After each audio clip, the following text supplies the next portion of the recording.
So here's my March entry into the Calendar Girl Challenge for the month of March 2023, and I've digitized this design. In a second I'll show you how I stitched it out, and then after that I'll show you how I digitized this. And so, but if you would like a copy of it, then send me an email request at waltzquilt@yahoo.com and I'll be happy to send it to you. Alright, let's get started. I'm going to show you how I stitched it out, and I'm going to be using my Destiny. And then the second part of this video, I will show you how I digitized this design for you. I want to put a background fill in the middle of the whole field. So I have hooped stabilizer. I'm just using a cutaway, doesn't matter, or just any tearaway. This is a wall hanging, so I'm not worried about it being washed. Then I need to, then I put in batting, just some cotton batting, and of course my background fabric. And I'm using this in the 9.5 by 9.5 inch hoop. So I want to put a background fill in here. So I'm going to go to IQ Designer. I want my page here, that's the stamps that has the hoop sizes in it. So I'm going to select the hoop size first. And I need is the 9.5 by 9.5 and hit OK. I think it already comes in with a no-sew line, and I'm going to change the background display to the 9.5 by 9.5 just so that I can see what I'm doing here. I need to pick out a frame, so I'm going to go to my settings page here, pick out a background fill, and I'm going to go select. So let me just. I'll pick the Celtic one, which is number 15. Now remember, if you have the Solaris or the Luminaire, there is a new upgrade that has got a whole lot of holiday designs. Actually, I think it's for the Solaris only, but it has new designs. Look on the Baby Lock site and you'll see what is new. Okay, so I'm going to hit that one. I'm going to make it gold, or I'll make it red so you can see it. And I want to flood the inside. Okay. I'm going to go to next. I'm just going to accept the defaults. And then I want my outline on. And this time I also want it to be bigger, 100%. So I'm going to maybe go, let's see what 150% looks like.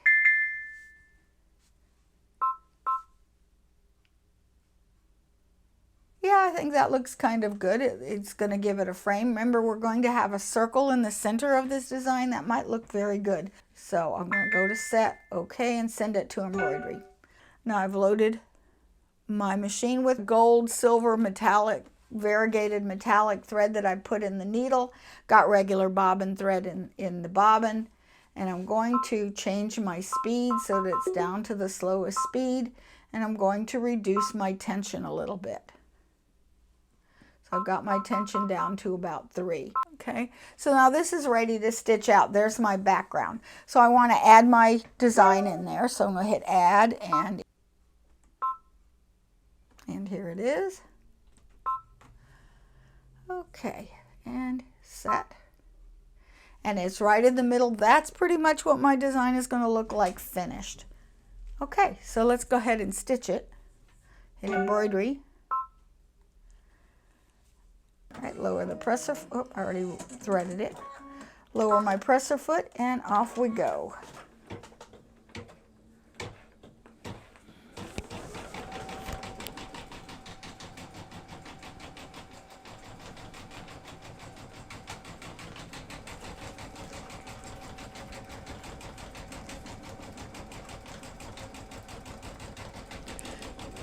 Actually, what I think I'll do is I'll go ahead and stitch this off camera. I'll be right back.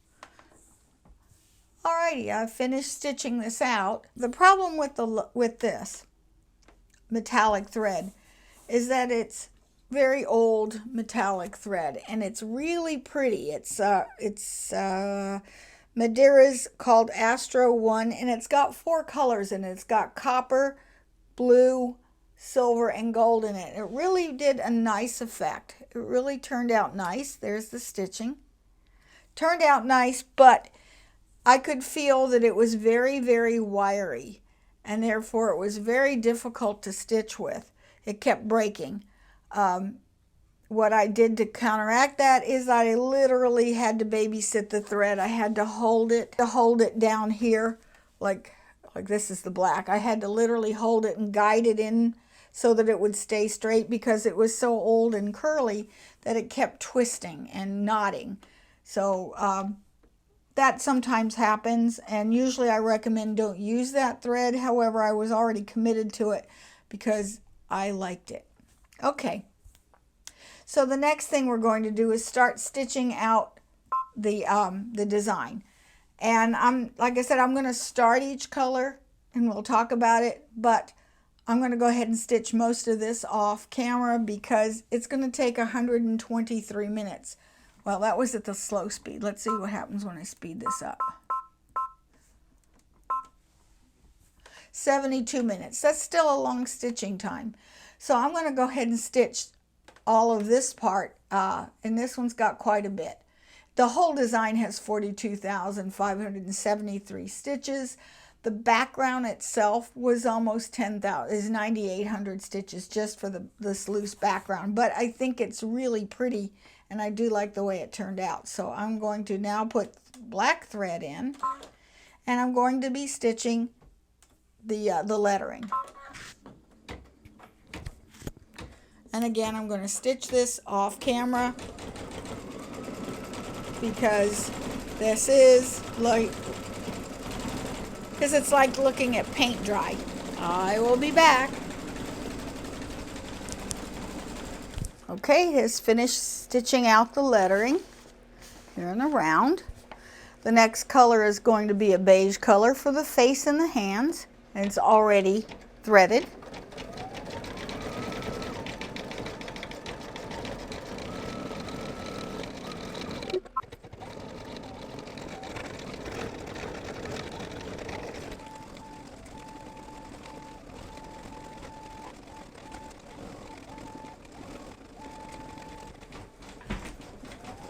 Again, I'm going to finish stitching this off camera and I will be back with the next color.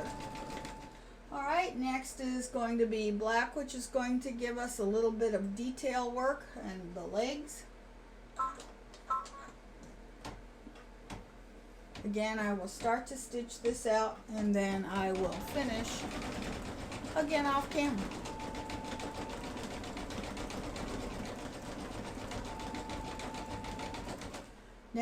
Next is the green for the leprechaun's little outfit, as well as the shamrocks.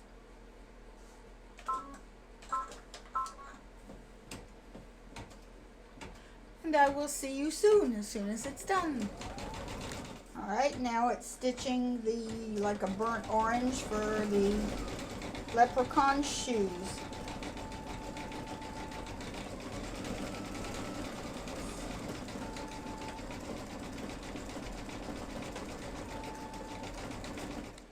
And next is the beard, which I'm using a silver color.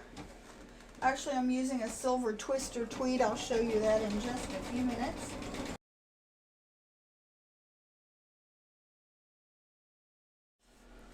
The last color I used was this twister tweed. It's like a silver color, but it's silver and like a dark silver and a light silver together. And what it does is it's giving the beard, gives it a little bit of dimension. Okay, then the next color is white for the whites of the eyes. And next is black to do the detail work in the belt for the leprechaun.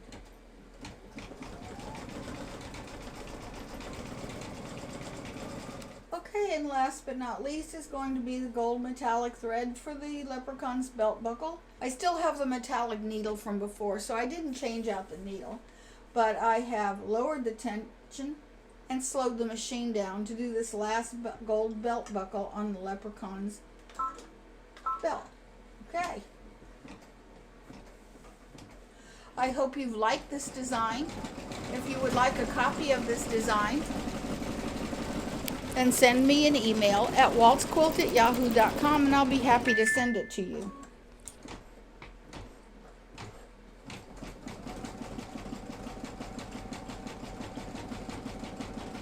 So this time I'm using the Robison Anton thread, and it's it's actually doing a lot better than that Madeira. I think the Madeira was just a little bit too old, and that happens.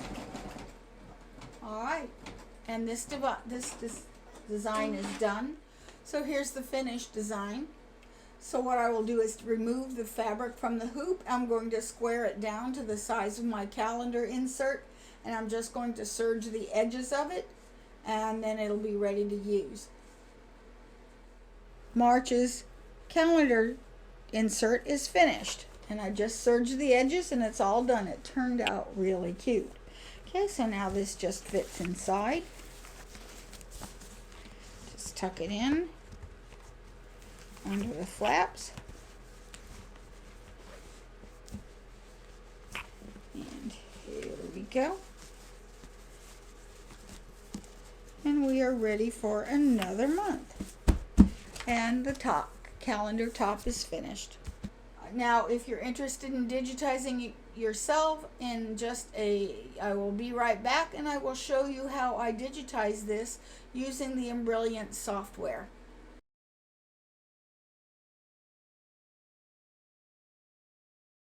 Okay, now we're going to talk about how to digitize this. So what I'm going to do is, let me go ahead and share my screen.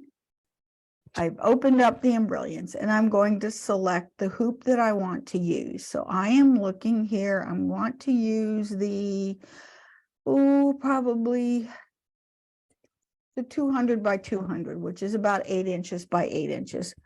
And that's the hoop that I'm going to use. And let me make this screen so that I can see the whole hoop.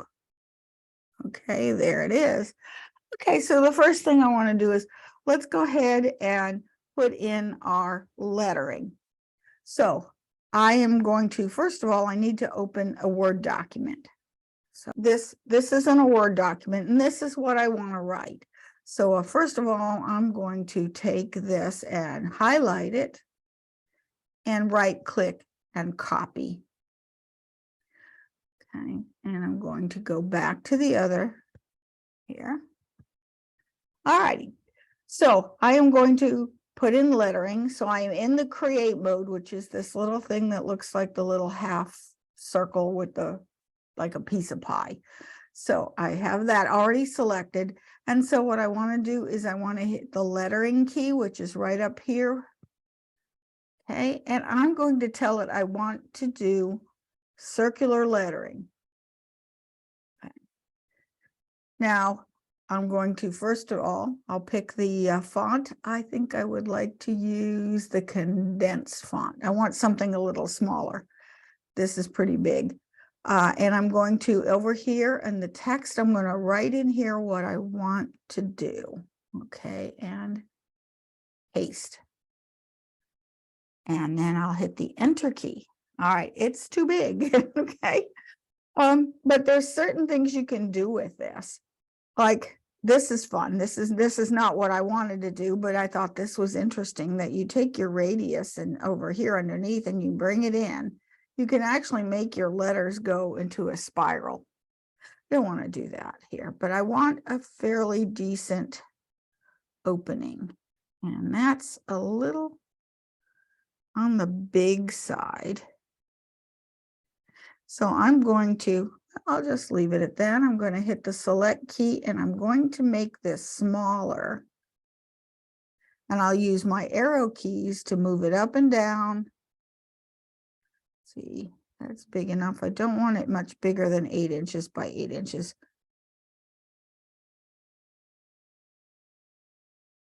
Maybe just in a little bit more, not much. There we go.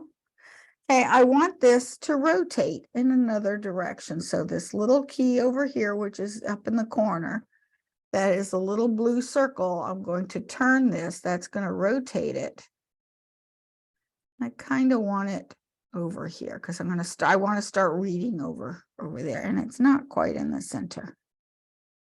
Maybe a little further down. Okay, looks good. All right.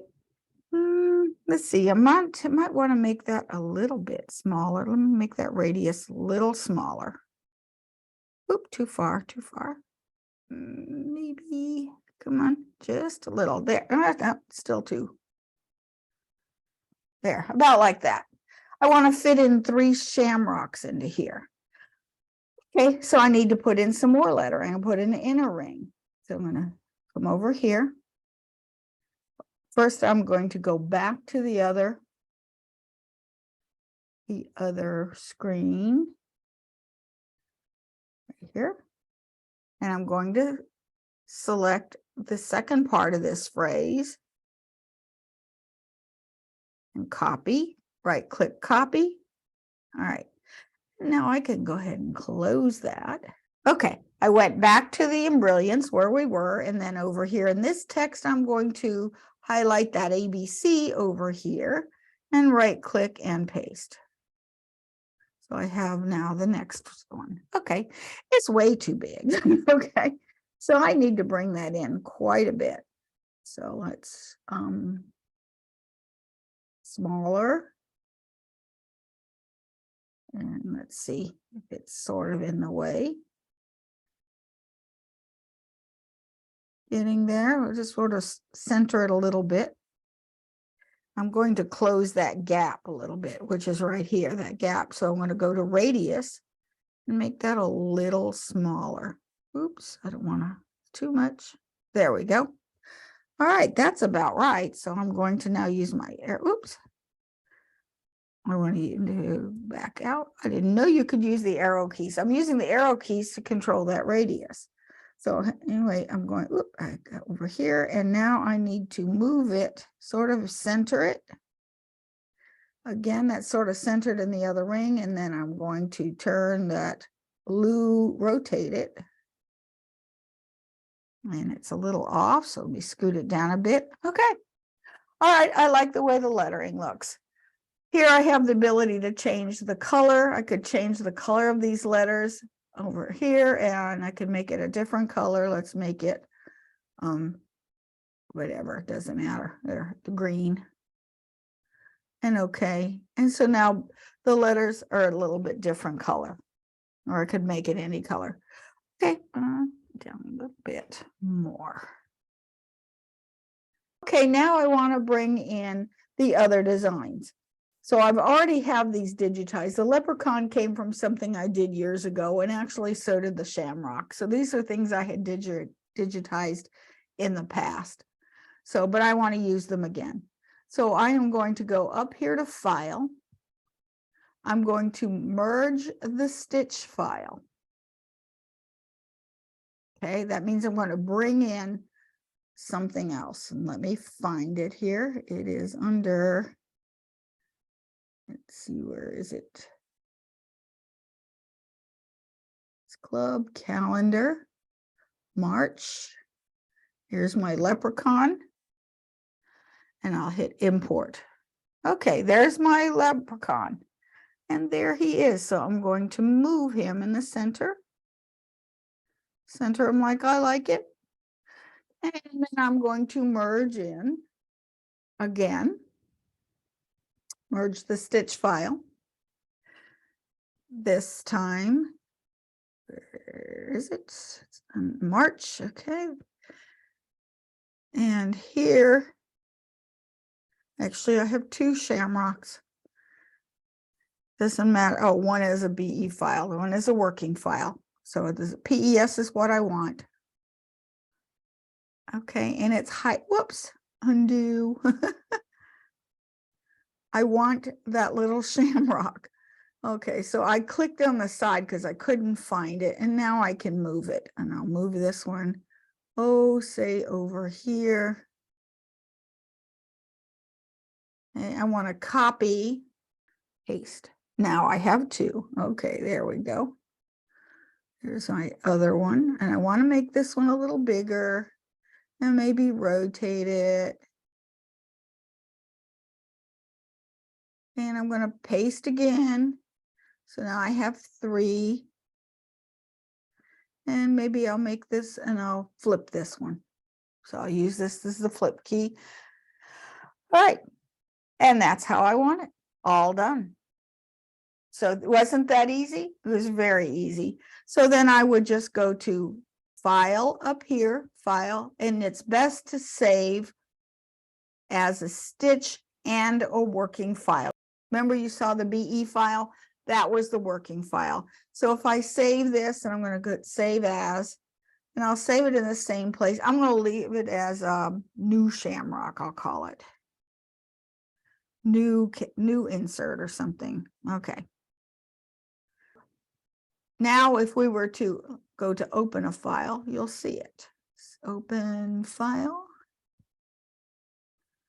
And here's the March, and there's the files I have here. New insert. This one is the BE file. And the one that says new insert with the little flower, that's the new PES file. Now, mine have a flower. That's because the reason it has a flower is because I have palette on my computer. You will only see that blue flower when you got palette 11 installed on your computer. Otherwise, it's going to look just like it'll be it'll look differently. Okay, so if you have any questions, send me an email at waltzquilt@yahoo.com, and I hope you have a good time making your insert. Make it however you like it. And I will see you guys next month. Bye.